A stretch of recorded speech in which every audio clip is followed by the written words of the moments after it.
Assalamu alaikum, dear viewers.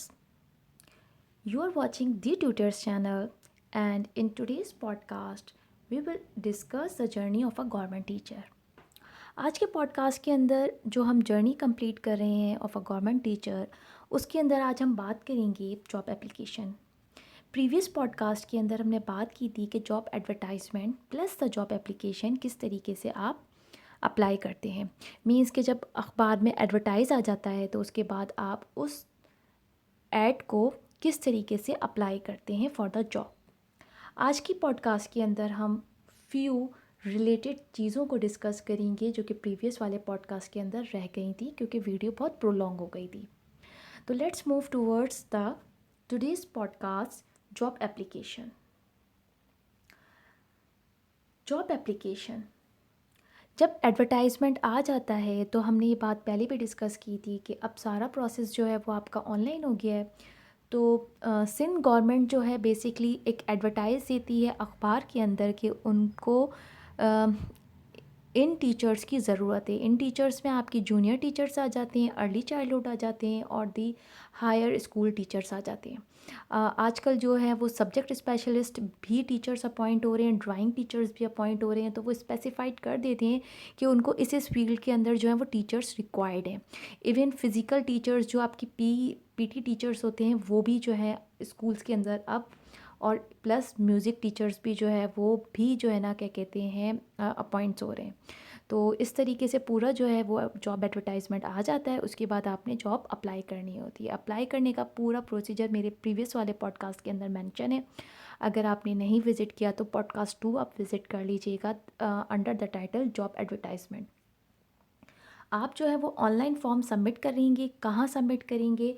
जो भी इनकी रिक्वायर्ड टेस्टिंग सर्विस होगी, website of the testing service means Sindh government जो है वो कॉन्ट्रैक्ट दे देती है एक टेस्टिंग सर्विस को, जो कि थर्ड पार्टी होती है, टेस्ट कंडक्ट करती है on the behalf of the Sindh education. वो मोस्टली जो है वो आईबी होती है, एनटीएस हो सकती है, या कोई और दूसरी टेस्टिंग सर्विस हो सकती है। मोस्ट प्रोबेबली पॉसिबिलिटी यही होती है कि आईबीए को वो कॉन्ट्रैक्ट देते हैं, क्योंकि आईबीए के जो टेस्ट होते हैं वो थोड़े से जो है वो ऑथेंटिक, और जो उनका कंडक्शन का जो क्राइटेरिया है वो काफ़ी ज़्यादा ट्रांसपेरेंट होता है। एनटीएस ने भी काफ़ी सारे टेस्ट कंडक्ट किए हैं सिंध एजुकेशन के, लेकिन प्रीवियस जो दो, लाइक अभी जो हुआ था 2021 का जो कॉन्ट्रैक्ट था वो आईबीए के अंडर गया। इसके बाद सिंध गवर्नमेंट ने जितने भी टेस्ट कंडक्ट किए वो आईबीए को ही उन्होंने दिए। लेट्स सी कि अब जो नेक्स्ट एडवर्टाइजमेंट आती है उसके अंदर कॉन्ट्रैक्ट कौन सी टेस्टिंग सर्विस को जाता है, ईदर एनटीएस और the IBA. Both are the well known names of Pakistan testing service. दोनों ही जो हैं वो बहुत अच्छे हैं। लेट्स सी कि क्या होता है। लेकिन आपने थर्ड पार्टी, अगर हो सकता है कि आईबी और एनटीएस के अलावा कोई और पार्टी अगर इसको कंडक्ट करवाती है टेस्टिंग को, तो आपने उस के अंडर जाके जो है ना आपने अपना प्रोफाइल जो है वो सेट करना होगा। नेक्स्ट आ जाता है थिंग्स टू डू। अब आपने क्या करना होगा?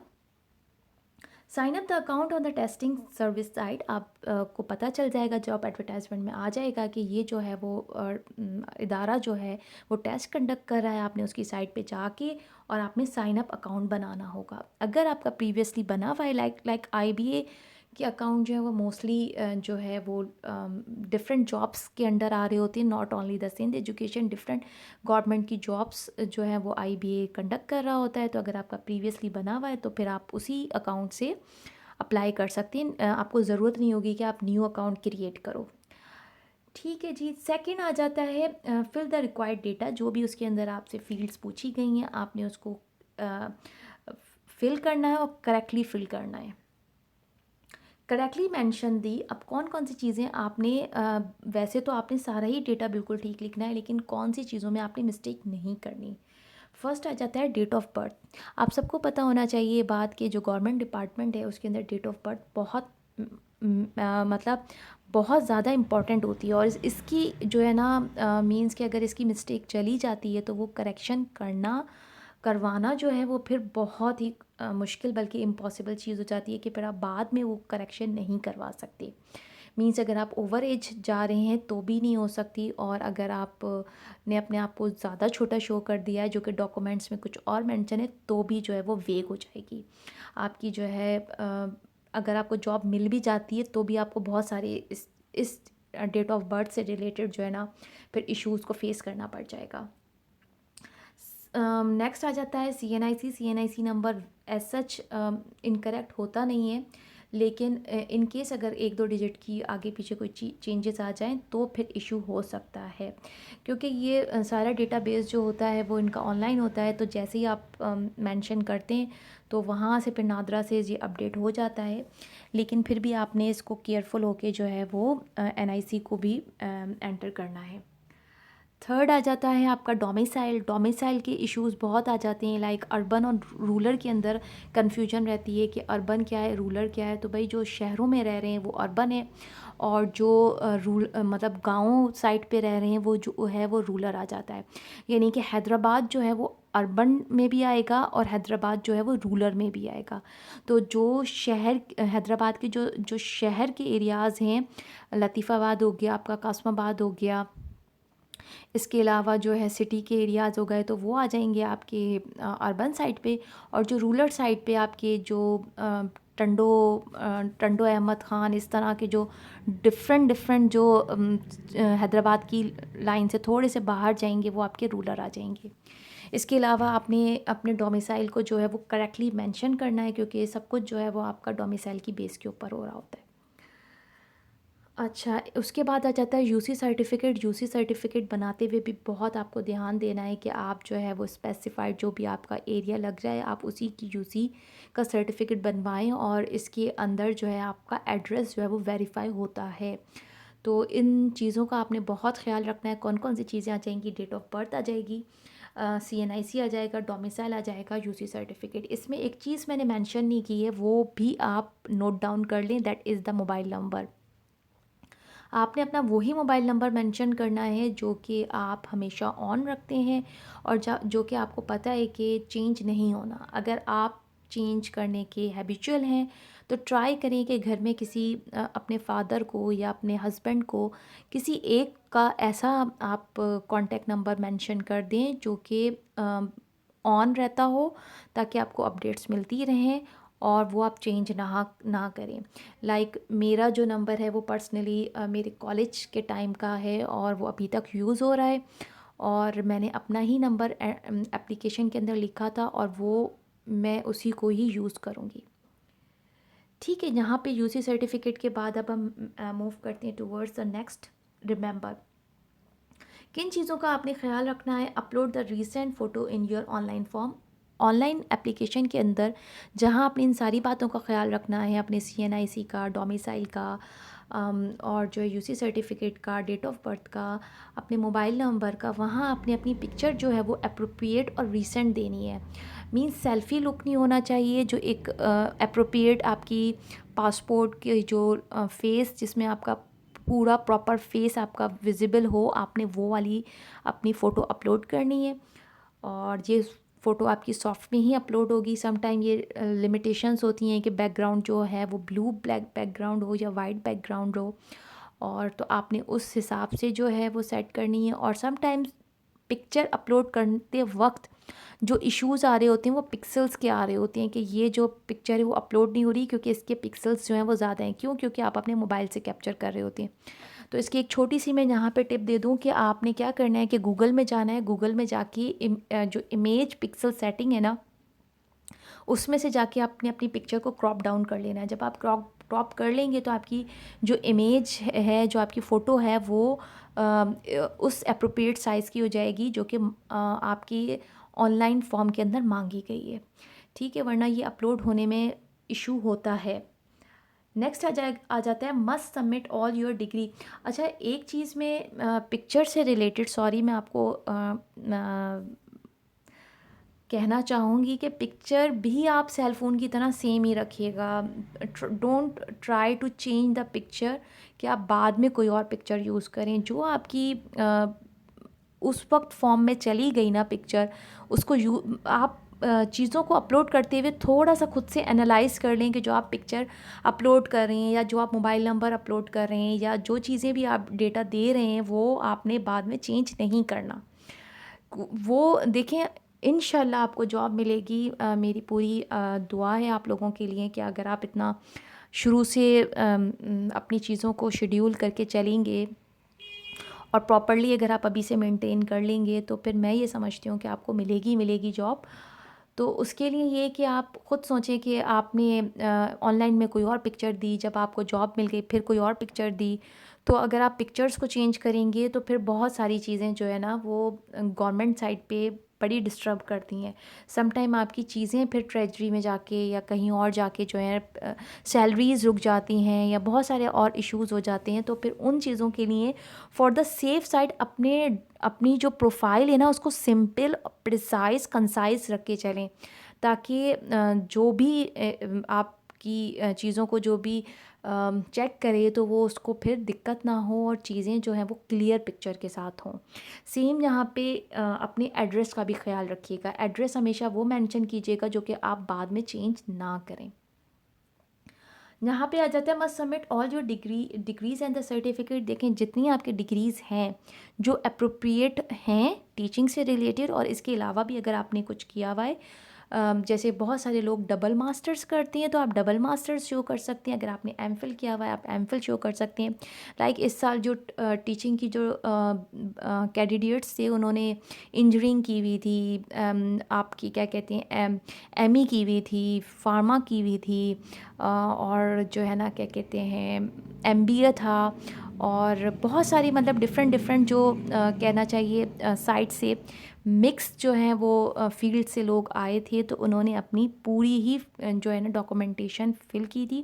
देखिए, अगर आपने 2 साल लगा के एक मास्टर किया फिर मज़ीद 2 साल लगा के एक दूसरा मास्टर किया है, तो try to upload your degrees. No need to shy on that कि आप एक टीचर हो के और 14 ग्रेड के बीपीएस 14 ग्रेड के होकर आप इतना पढ़े हुए होकर और आप अप्लाई कर रहे हो। ये पूरे मुल्क का जो है ना इकोनॉमिक क्राइसिस है कि यहाँ पे एजुकेशन तो है लेकिन जॉब अपॉर्चुनिटीज़ नहीं है। तो आपने अपने बिहाफ पर जो है वो अपना बेस्ट देना है और आप अपने अपनी डिग्रीज़ जो हैं वो जो हैं उसको आपने प्राउडली जो है वो अपलोड कर देना है, उसको छुपाना नहीं है। जहाँ पे जैसे लॉ की डिग्री आ जाती है, एलएलबी की भी होती है, तो जो भी आपकी डिग्रीज़ हैं वो आप अपलोड कर दें। इस चीज़ से ना करें कि ये तो मेरी टीचिंग से रिलेटेड नहीं है। If you have done so upload it. Next आ जाता है B Ed and M Ed will add bonus marks in your result. अगर आपने बीएड और एमएड किया हुआ है और एडवर्टाइजमेंट में नहीं मांगा गया तो भी आप अपलोड करें, क्योंकि ये आगे चल के आपको बोनस नंबर्स देगा और आपकी जो फाइनल मेरिट लिस्ट बनेगी उसके अंदर आपकी मार्किंग हो जाएगी। नेक्स्ट है मेंशन द टेस्टिंग प्लेस। अच्छा, सम टाइम ऐसा होता है कि जो टेस्टिंग सर्विस है वो टेस्टिंग प्लेस की जहाँ पे आपका टेस्ट कंडक्ट करना है उसकी लोकेशन पूछती हैं कि आपने हैदराबाद में देना है, कराची में देना है। तो आप ये अपनी फिजिबिलिटी के हिसाब से कि आपने कहाँ पे टेस्ट देना है, इनके सेंटर एक ही लगते हैं, एक सिटी में एक ही सेंटर लगेगा। ऐसा नहीं है कि एक सिटी के अंदर 4-5 सेंटर्स होंगे, सेंटर एक ही होता है, लेकिन आपने सिटी मेंशन कर देना होता है कि आप किस सिटी में दे रहे हैं। तो आप अपने अपनी फिजिबिलिटी के हिसाब से जो आपका सिटी हो वो आपने मेंशन कर देना है। नेक्स्ट है आपकी tips for the job application. अच्छा, यहाँ पे मैं कुछ अपने एक्सपीरियंस से रिलेटेड और अपनी कोलीग्स के एक्सपीरियंस से रिलेटेड कुछ आपको टिप्स दूंगी। वो आपके लिए 100 नहीं बल्कि 200% जो है ना आपके लिए बेनिफिशियल होने वाली हैं। कौन कौन सी टिप्स हैं, let's see. Review the date of expiry of your CNIC before job application. ये बहुत इंपॉर्टेंट चीज़ है। ये ऐसे क्वेश्चंस हैं कि जब आप अप्लाई कर देते हैं तो no one will be answerable कि अब क्या होना है। कोई भी जो है ना वो ऑथेंटिक जवाब नहीं दे सकता।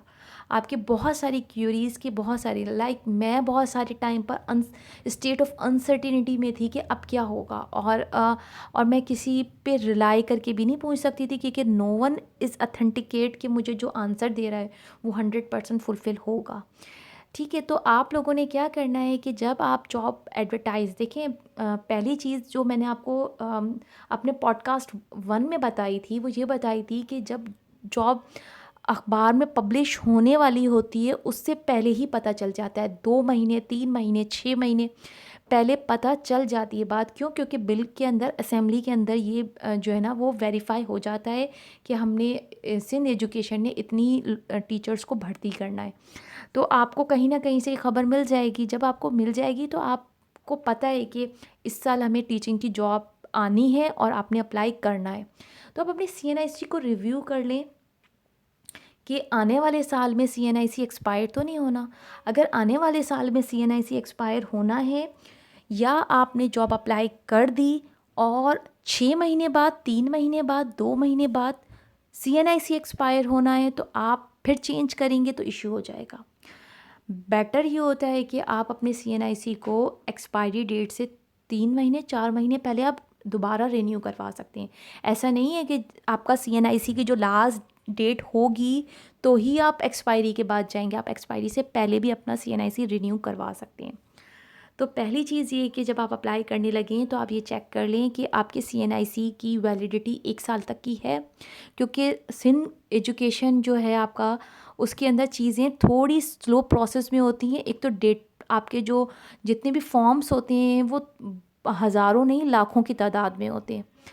तो उनको सारी चीज़ों को प्रोसेस करने में 6 महीने, 8 महीने, साल तक लग जाते हैं। आप टेस्ट देंगे, टेस्ट के बाद मज़ीद 3 महीने, 2 महीने लगेंगे। उसके बाद क्या होगा, फिर मेरिट लिस्ट लगेगी, इंटरव्यू होंगे, फिर आपकी फ़ाइनल मेरिट लिस्ट लगेगी। इन सारे प्रोसेस के अंदर आपका 1 साल से ऊपर लग जाएगा। तो आपने अपने CNIC को रिव्यू कर लेना है। अगर नहीं, अगर वो एक्सपायर हो रहा है तो आप न्यू NIC बनाकर फिर आप जो है आप अपनी जो है ना जॉब के लिए अप्लाई करें। अब ऐसा भी नहीं कीजिएगा कि जॉब एडवर्टाइज़ आ गया और अब आप न्यू CNIC के लिए अप्लाई कर रहे हैं। थोड़ा सा जो है ना लॉजिकल होकर काम करना है कि आपको पता है कि अब जॉब्स आनी है तो आप पहले से रिन्यू करके रख लें अपना CNIC, ताकि आप रिलैक्स रहें कि आइंदा आने वाले सालों में आपका जो NIC यूज़ होगा वो आपका वैलिड होगा, आप चेंज नहीं करेंगे। वरना होगा ये कि आपका जॉब एप्लीकेशन के टाइम पे CNIC दूसरा होगा, रिन्यू करेंगे दूसरा होगा।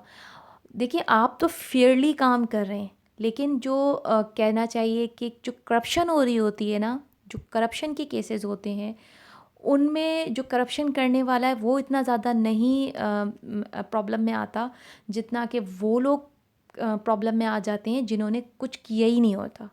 तो वो फिर आपको शक की निगाह से देखेंगे कि इन्होंने CNIC क्यों चेंज किया, ये चीज़ क्यों थी, पिक्चर क्यों चेंज की। तो इसीलिए मैं कह रही हूँ कि इन चीज़ों का आपने ख्याल रख के चलना है। नेक्स्ट आ जाता है, in case of a married female you can apply on your spouse domicile. अच्छा, जितनी भी मैरिड ख़वातीन है ना वो इस चीज़ को बहुत ध्यान से सुने और समझें बात को। देखिए, आपके पास ऑप्शन होता है, 2 ऑप्शन है आपके पास।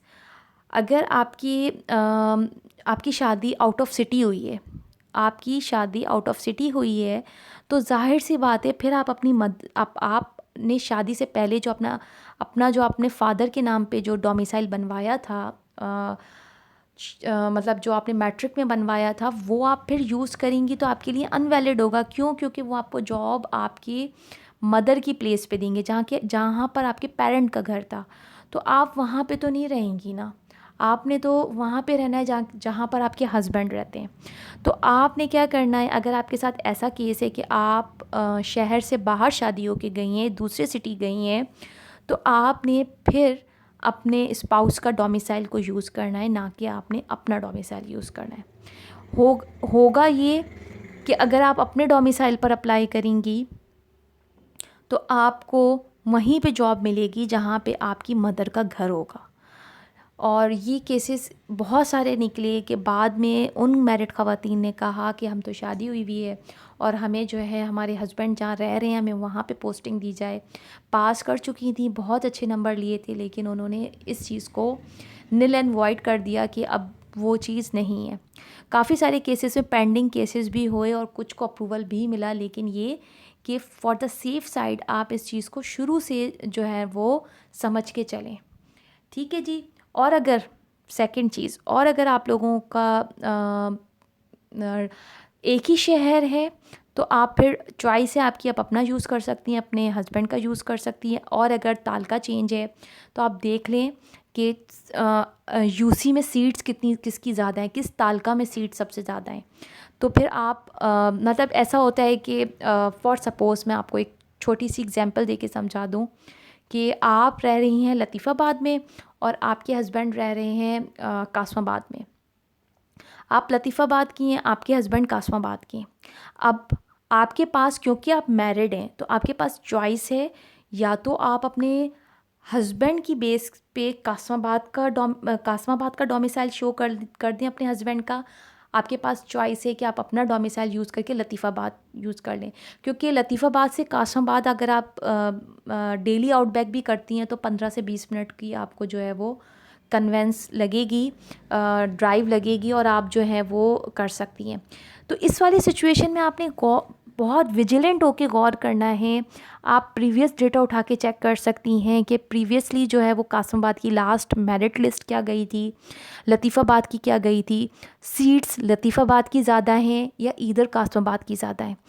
जहाँ पे आपको ज़्यादा बेनिफिट नज़र आ रहा हो, जहाँ पे आपको ज़्यादा वेटेज नज़र आ रही हो, चांसेस नज़र आ रहे हो कि हाँ यहाँ पे मैं अगर अप्लाई करती हूँ तो मैं वाकई में जो है जॉब अवेल कर लूँगी, तो फिर आपके लिए यानी कि बहुत अच्छा चांस है कि आप अपने हस्बैंड का यूज़ कर लें या फिर आप अपना यूज़ कर लें।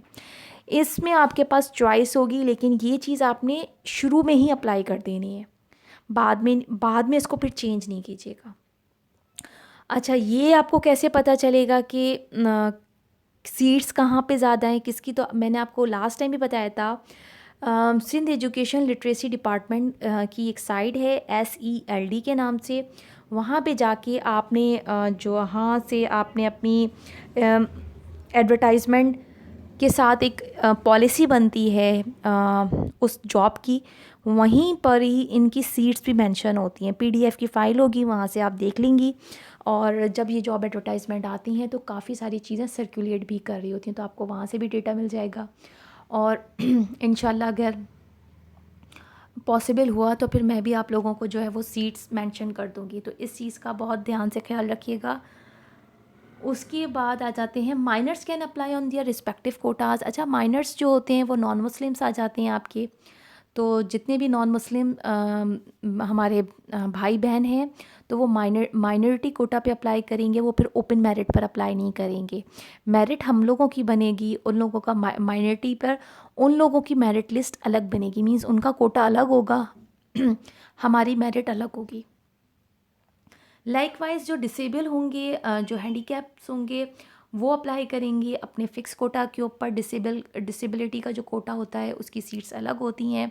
अ, ये कोटा जो है वो जब मेरिट लिस्ट बनेगी तो हो सकता है आप की मेरिट बन रही है 80 पे, 70 पे, और जो डिसेबल है या जो माइनर है वो जो है वो पासिंग रेशो जितना भी होगा 50, 55, 60, उस पर भी मेरिट पे जॉब ले सकता है। तो इन लोगों का जो मेरिट है वो अलग होगा आप लोगों से। In each area there are 2 or 3 UCs, so you can take advantage of it by applying on the UC which offer more seat. अच्छा, ये जो ऊपर वाला पॉइंट था, point number 2 for the merit, जो मेरिट वाला पॉइंट था उसके अंदर क्या था? इसके अंदर तो आप लोगों ने सिर्फ मेरिट वालों ने ही अप्लाई करना था ना। तो जो पॉइंट नंबर 5 है, इसके अंदर आप लोगों ने क्या करना है, इस चीज़ को भी ज़रा थोड़ा सा विजिलेंट होकर समझ लें। जो एक एरिया होता है, जैसे सपोज़ करें कि अगर मैं यहाँ बात करूँ लतीफ़ाबाद की,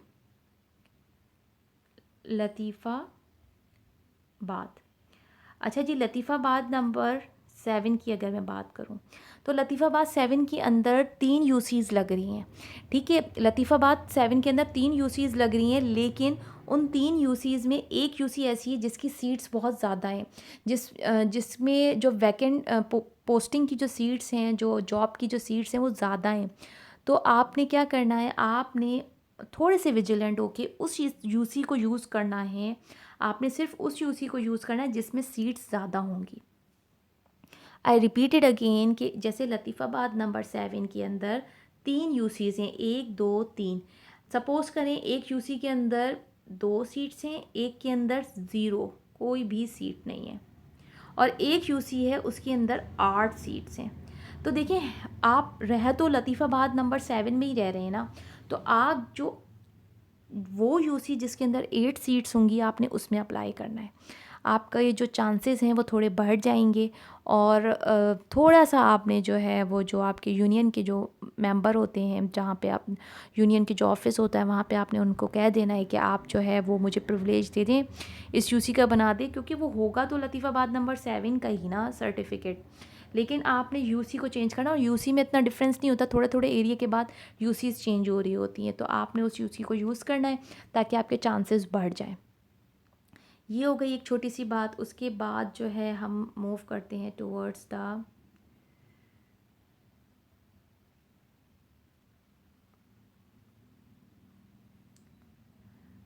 the next point. You can made the changes till the at closing date. अच्छा, आपने कब तक अप्लाई करना है, कब तक चेंजेस करनी है? जब तक के लास्ट डेट आपकी क्लोजिंग डेट नहीं हो जाती है। अगर आपकी कोई चेंजेस रहती हैं, कुछ कुछ आपका काम रहता है उस प्रोफाइल में, तो आप आखिरी दिन तक कर सकते हैं। क्लोजिंग डेट के बाद आप चेंज करेंगे तो कुछ नहीं हो सकता। वो फिर आप लोगों की जो प्रोफाइल है उसके अंदर एरर आ जाएगी। तो बेहतर ये है कि जो आपकी लास्ट डेट है आपने उस दिन से पहले पहले अपडेट कर दें, उसके बाद उसको आप चेंजेस ना करें। क्लियर है? नेक्स्ट आ जाएगा आपका point. Next, track your profile until it show application complete. जब तक आपकी एप्लीकेशन कंप्लीट नहीं हो जाती, आपका स्टेटस कंप्लीट लिखा हुआ नहीं आ जाता, तब तक आपने उसको देखते रहना है, एक्सेस करते रहना है कि आपकी जो प्रोफाइल है, जो आपकी एप्लीकेशन है, फुली अपडेट हो गई है। इन चीज़ों का आपने बहुत ख्याल रखना है। नेक्स्ट, अच्छा, इसमें मैं एक चीज़ और ऐड कर दूँगी कि बैंक का जब चालान आप जमा करवा देंगे, तो बैंक का चालान जमा करवाने के बाद आप ये चेक कर लीजिएगा कि जो आपकी टेस्टिंग सर्विस है उसने ये तो नहीं रखा हुआ कि आप उस चालान को ऑनलाइन भी जमा करो। सम टाइम आपने बैंक में चालान जमा कर दिया और वो ऑनलाइन खुद ही जो है ना आपका सबमिट हो जाता है। लेकिन सम टाइम ऐसा भी होता है, जैसे पब्लिक सर्विस कमीशन के अंदर ये होता है कि आपने फिर बैंक में जो चालान जमा करवाया, फिर घर आते हैं, घर आने के बाद आपने तारीख मेंशन करते हैं, चालान नंबर मेंशन करते हैं, और फिर आपकी जो है ना वो एप्लीकेशन अप्लाई होती है। तो आपने इस चीज़ का बहुत ध्यान और ख्याल रखना है। Hope so you like today's podcast. Thanks for watching. Do like, subscribe and share my channel. Do take care of your self. अल्लाह हाफिज़।